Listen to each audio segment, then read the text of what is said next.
Hola, bienvenidos. En este vídeo vamos a ver la práctica de determinación de carbohidratos disponibles por el método de la Antrona. Los carbohidratos disponibles son aquellos que son susceptibles de ser digeridos y absorbidos por el cuerpo humano. Es decir, con este método vamos a cuantificar el almidón y los azúcares libres presentes en los alimentos. No incluimos la fibra. Vamos a ver si puedo pasar la pantalla. Lo que vamos a hacer es cuantificar estos carbohidratos presentes en una muestra de cereales. El primer grupo tendrá que homogeneizar los cereales y el resto de los grupos pues ya lo encontrarán en polvo. Hay que homogeneizarlos muy bien para facilitar la digestión del almidón. Como les decía, solo vamos a medir almidón y azúcares. Y es un método espectrofotométrico, de ahí que tengamos el espectrofotómetro en pantalla. Para poder determinarlo es necesario que todos los carbohidratos estén en forma de azúcares libres. Por eso tenemos que hidrolizar los carbohidratos complejos, el almidón, con ácido perclórico. Una vez que todos los carbohidratos están en formato de azúcares simples, los azúcares tienen capacidad reductora y se los puede hacer reaccionar con la antrona. La antrona es un fenol, ¿de acuerdo? Está oxidado y cuando es reducido por los azúcares, lo que va a hacer es formar un compuesto coloreado, en color turquesa o azul. La cantidad de color, la intensidad de color, es directamente proporcional a la cantidad de azúcares presentes en el medio. Esta es la relación que nos vale, o el fundamento del método, que nos permite determinar por espectrofotometría, midiendo la absorbancia de la disolución, por relacionarlo con la cantidad de carbohidratos presentes. La práctica se divide en 5 etapas. Lo primero que hay que hacer es pesar una muestra de cereales triturados y añadir ácido perclórico. Esta muestra es muy pequeñita, entre 0,1 y 0,15 gramos. Le añadimos ácido perclórico y la calentamos para facilitar la hidrólisis del almidón. Una vez que el almidón se ha degradado a azúcares simples, lo que vamos a hacer es diluir y filtrar nuestra muestra hasta 250 mililitros. Y una vez que lo tengamos disuelto, pues ya podemos mezclar una cantidad, un único mililitro de esa disolución de 250 con el reactivo de antrona. Y a continuación lo meteremos en un baño porque la reacción entre el azúcar y la antrona solo tiene lugar si la temperatura es superior a 85 grados. Entonces debemos llevar esta reacción a ebullición para que se produzca el cambio aparezca el color. También debemos hacer, el paso 3 y 4 se pueden hacer conjuntos, una resta de calibrado, es decir, coger una concentración conocida de glucosa y añadirle antrona para establecer la relación entre la absorbancia y la concentración. Evidentemente a esta curva de calibrado también hay que añadirle antrona y también hay que someterla a ebullición durante los 10-12 minutos necesarios para que se desarrolle la reacción. Y una vez que tengamos las muestras y la curva, podemos medir la absorbancia en el espectrofotómetro. Después, evidentemente, de enfriar. Hay que tener mucho cuidado con esta práctica porque el reactivo de antrona se prepara en ácido sulfúrico concentrado. ¿Vale? El ácido sulfúrico es muy corrosivo. Quema la piel, literalmente. Por eso siempre hay que usar guantes, hay que llevar bata y hay que usarlo en campana. Si por casualidad el ácido sulfúrico salpicara vuestra ropa, tendríais que quitaros inmediatamente la ropa, la bata o la camisa o lo que sea que se haya contaminado.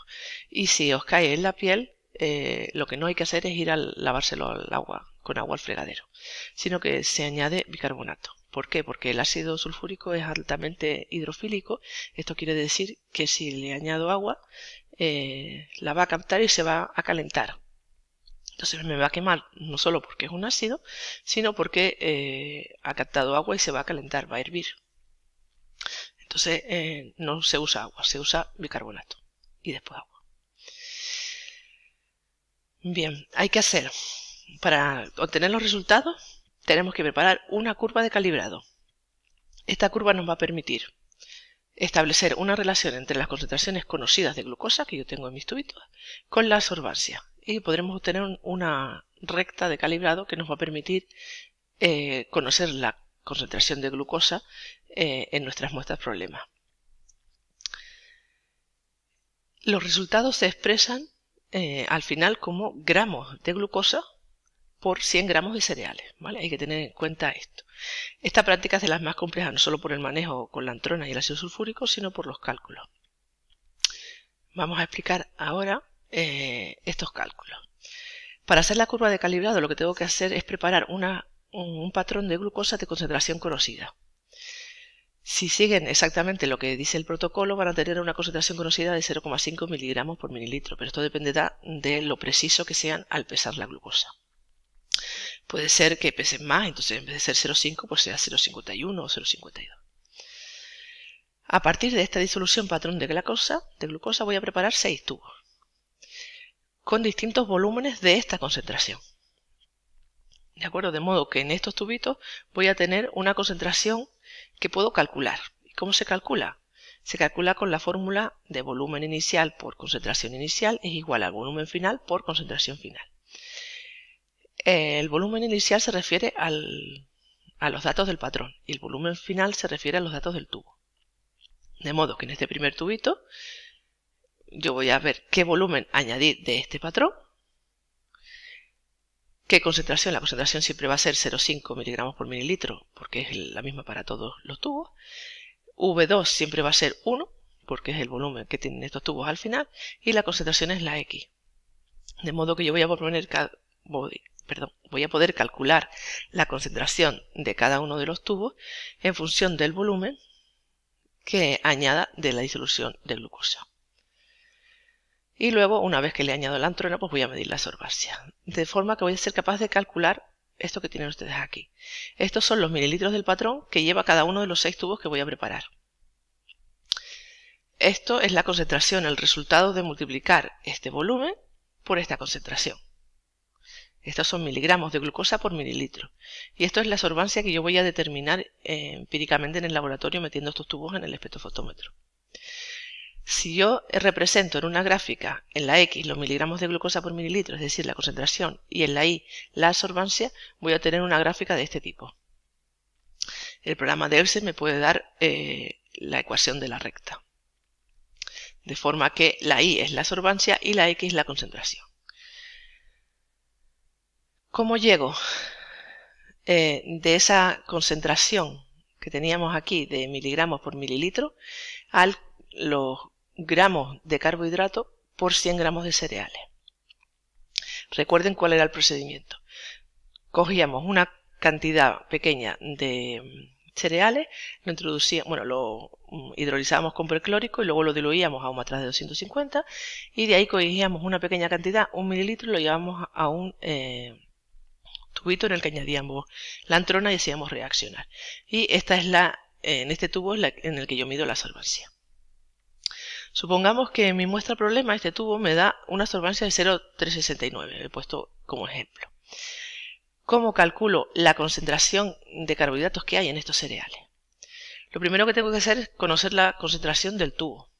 Para eso solo tengo la absorbancia, se puede hacer gráficamente introduciendo el dato 0,369 en la gráfica, tal y como he puesto aquí, pero es mucho más fácil hacerlo con la ecuación. Si la ecuación tiene esta fórmula y yo sé que la X es la concentración que yo estoy buscando y la Y es la absorbancia que tienen mis muestras, con despejar la Y, en el caso ejemplo que he puesto, me sale una concentración de 0,316 miligramos de glucosa por mililitro. Esa concentración es de este tubo. ¿Cómo llego yo a la concentración o a los miligramos de carbohidrato o de glucosa por 100 gramos de cereal? Pues llego yendo hacia atrás en esta escala.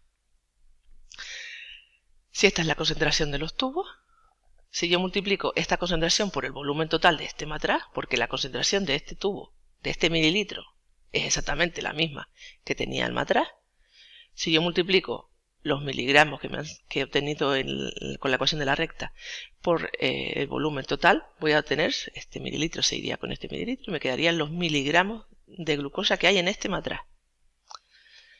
Los miligramos de glucosa que hay en este matraz venían de una cantidad de cereal. Si yo divido esos miligramos de glucosa por lo que he pesado inicialmente de cereales, voy a tener los miligramos de glucosa por gramo de cereal. Pero yo no quiero tenerlo por gramo de cereal, quiero tenerlo por 100 gramos. Así es como se dan las etiquetas. Entonces lo multiplico por 100, para en vez de tenerlo por gramo de cereal, tenerlo por 100 gramos de cereal. Y solo me queda dividir por 1000 porque aquí estoy hablando de miligramos y yo necesito tenerlo en gramos de carbohidrato, de glucosa en este caso, por 100 gramos de cereal. Con esta fórmula podemos pasar de la concentración de este tubo al contenido total en el cereal. En este caso me sale un 79 gramos de carbohidrato por 100 gramos de cereal o 79%. Este dato es el que hay que comparar con la etiqueta para ver si está más o menos cercano o si no lo está, dar una explicación de por qué. Una vez que tengamos los resultados deben tener, como se hace siempre réplica, deben tener más de un dato de porcentaje y tienen que hacer una media. Una vez que tengamos los resultados, vamos a compararlo con la información de la etiqueta y analizar si nuestro resultado es lógico, si nos da mucho menos, si nos da mucho más, que es lo que ha podido haber pasado en esa práctica, o si coincide y es un dato que consideramos correcto. En el informe, como siempre, incluyan todos los datos de la muestra, e incluyan los datos experimentales, los cálculos, la gráfica y las conclusiones, incluyendo las posibles fuentes de error. De acuerdo. Nos vemos.